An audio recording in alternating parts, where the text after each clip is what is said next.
네, 시청자 여러분의 건강을 지켜드리는 건강 이정표 건강보감 시간입니다. 자, 오늘은 이 미세먼지와 좀 밀접한 관련이 있는데요. 바로 이 비염에 대해서 한번 살펴보겠습니다. 난 이미 만성비염이야 하고 계시는 분도 분명히 있으실 텐데요. 생활 습관부터 고치면서 제대로 치료할 수 있는 알뜰한 같은 정보 준비했습니다. 건강보감으로 만나보시죠. 봄철 심한 일교차, 꽃가루, 비염 환자들을 괴롭히는 것들이 굉장히 많아지는데요. 황사와 더불어 미세먼지까지 봄이 들여온 지금 환절기 비염주의보, 환절기 불청객 비염을 현명하게 극복하는 방법 지금부터 시작합니다.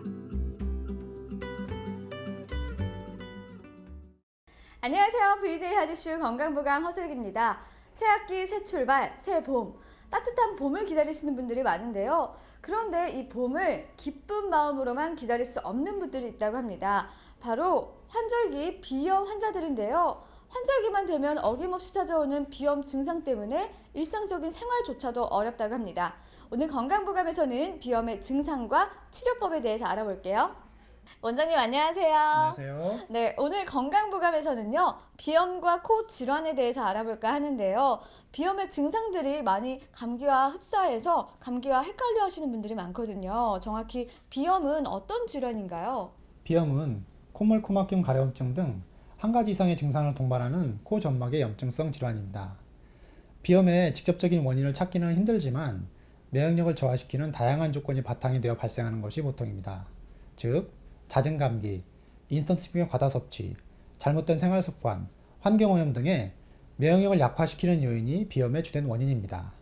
몇 가지 비염의 종류를 알아보자면 급성 비염은 감기와 함께 발생하는 비염으로 감기 증상 외에도 코 가려움증, 재채기 등을 동반합니다. 그래서 감기와 비염이 혼동되는 것입니다. 꽃가루, 진머리 진드기, 동물의 털, 찬 공기, 담배 연기 등으로 유발되는 알레르기성 비염은 면역력 저하가 원인이 되는 것이 보통입니다. 주로 코막힘을 호소하는 만성 비염은 알레르기성 체질이거나 면역력이 약한 경우에 단순 비염이 반복되다가 만성 비염으로 발전하게 되는 것입니다. 이 비염의 종류와 원인도 다양한데요. 급성 비염 같은 경우 감기와 함께 와서 계속 방치해두면 만성 비염으로까지 발전된다고 하니까 주의를 하셔야 될 것 같아요. 그런데 또 비염에는 많은 문제점도 있겠지만 특히 우려할 점에는 뭐가 있을까요? 호흡은 살아가는 데 절대적이므로 이를 방해하는 비염으로 인한 문제점은 근본적이며 다양합니다. 첫 번째로 성장 저해를 들 수 있는데요. 비염은 성장기 아이들의 숙면을 방해하고 이는 성장 호르몬의 분비를 저하시킵니다. 면역력 저하로 생긴 비염은 소화 기능을 떨어뜨리고 그로 인해 영양의 공급이 충분하지 않게 되어 성장을 저해합니다. 두 번째로는 학습 능력 저하를 들 수 있습니다. 비염은 코막힘을 유발하여 정상적인 호흡을 방해하고 숙면을 취하지 못하게 하여 학습 능력을 떨어뜨립니다.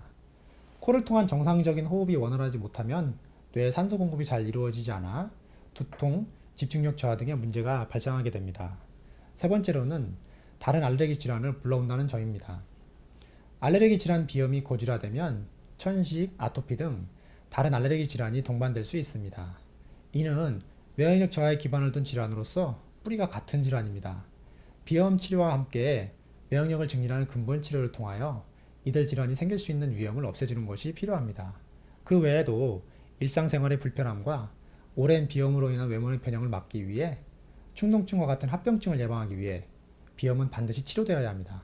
비염하면은 단순한 콧막힘만 생각을 했는데 그 외에도 합병증과 또 외모 변형을 일으킬 수 있다고 하니까 빠른 조치가 필요할 것 같아요.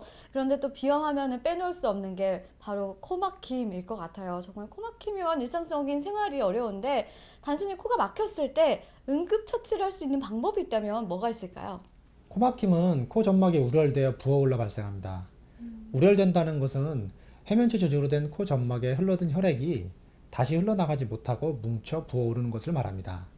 그러니까 코막힘은 혈류를 좋게 하여 점막의 우려를 풀어주어야 합니다.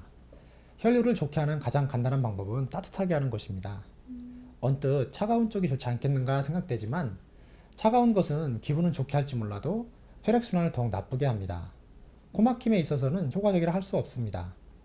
그러나 급성 비염이나 급성 부비동염으로 인한 코막힘이 분명하다면 따뜻한 것이 염증을 더욱 심하게 할 수 있으므로 주의를 요합니다. 타올을 물에 적셔 짜서 전자레인지에 5분 정도 가열하여 간단하게 만드는 증기 타올을 활용하거나 혈류를 좋게 한다는 점에서는 목욕도 좋습니다. 만일 사우나를 한다면 습식 사우나를 추천합니다. 또 코막힘 못지않게 힘든 증상이 바로 재채기인데요. 특히 재채기는 이 알레르기성 비염, 꽃가루 때문에 자주 나오잖아요. 이제 저도 꽃가루 알레르기가 있어서 벌써부터 코가 간질간질한데 이게 유전에 영향이 있는 건가요? 송화가루, 진먼지, 달걀, 우유 등 다양한 것에 알레르기 반응을 보이는 사람과 전혀라고 해도 좋을 만큼 반응이 없는 사람이 있는데요. 안타깝게도 알레르기가 쉽게 나타나는 체질은 유전과 관계가 있습니다. 부모가 모두 알레르기 체질인 경우 약 90%의 확률로 아이도 알레르기 체질이 됩니다. 꽃가루 알레르기의 경우 부모 모두에게서 있다면 아이에게도 그럴 확률이 60%에 이릅니다. 이렇듯 분명하게 알레르기 체질에는 유전성이 있지만 원인이 유전만은 아닙니다. 식생활도 큰 연관이 있습니다. 식품 첨가물이나 잔류농약, 지나친 육류 섭취가 알레르기와 관련이 있다고 보고 있습니다. 식사를 제때 하지 않고 인스턴트 식품이나 스낵 과자로 대체하는 식생활이 원인이 됩니다. 가공식품이 아닌 자연의 식재료로 가능한 한 골고루 다양한 것을 섭취하는 것이 알레르기를 멀리할 수 있는 첫걸음입니다. 불규칙한 생활 또한 알레르기를 일으키는 주된 원인입니다. 알레르기는 면역 반응의 일종입니다. 체내의 면역 반응에는 자율신경이 큰 관련이 있습니다. 요즘의 교육과열이나 놀이문화의 감소, 불규칙한 생활로 인한 수면 부족, 과한 스트레스는 자율신경의 활동을 방해하여 알레르기를 일으키기에 쉬워집니다. 대기 오염이나 주거 환경 등과 같이 주변 환경의 변화도 알레르기를 증가시키는 원인 중 하나입니다. 이제 곧 있으면 새학기가 시작을 하게 되는데요. 특히나 이 비염이 학생들에게 최대의 적이라는 말이 있습니다. 비염이 있으면 힘들게 하겠지만 우리 성장기 학생들에게 최대의 적이라고 할 만큼 힘든 이유가 따로 있는 건가요? 비염 증상은 아침 기상시부터 시작됩니다. 아침부터 발작적으로 계속되는 재채기와 더불어 끊임없이 흐르는 맑은 콧물, 휴지를 한 통씩 쓰는 괴로움, 여기에 축농증까지 겹친다면 코가 막히고 머리가 무겁고 아프게 됩니다. 자연히 기억력은 감퇴하고 집중력이 떨어져 학습 능률이 저하될 수밖에 없습니다. 학습 능력의 감퇴는 근래 발표된 논문에서도 입증된 바 있습니다. 비염이 심화되어 축농증으로 악화된 학생들은 공부하려고 책상에 앉아 조금만 고개를 숙여도 코가 막히고 매운 특징을 보입니다. 이때 머리 아픈 증세만 없어져도 공부하기가 훨씬 수월해집니다.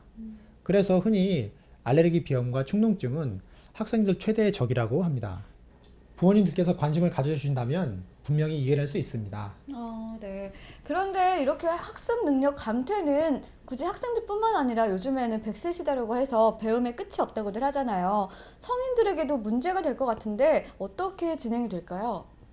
비염을 가진 성인을 대상으로 한 인지 능력의 저하에 관한 많은 연구가 있었습니다. 비염은 인지 과정의 속도, 집중도, 업무와 최근 언어 기억에 영향을 주어 인지 기능의 장애를 불러올 수 있습니다.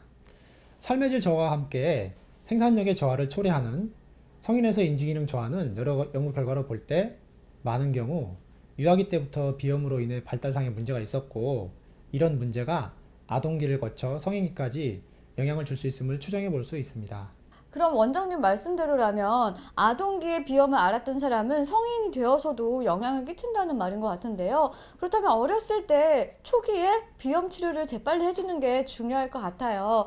그러면 특히 아동들이 비염을 앓을 경우에는 어떤 점을 중점적으로 눈여겨봐야 될까요? 최근의 연구에 따르면 비염을 앓고 있는 환아들은 정상에 비해 주의력이 부족한 양상을 보였으며 언어 및 운동 발달의 지연이 관찰되었습니다. 또한 비염 아동의 산만하거나 충동적인 특성으로 인해 비염 환아의 부모가 이를 제지하기 위해 다소 강압적인 양육 태도를 보이기도 합니다. 또한 비염을 가진 소아들은 흔히 수면장애와 주간 기면증, 집중력 저하 등을 호소합니다. 이로 인해 소아의 인성 및 행동 발달에 영향을 줄 수 있으며 집중력 결핍 및 과잉 행동 장애와의 연관성이 제기되기도 합니다.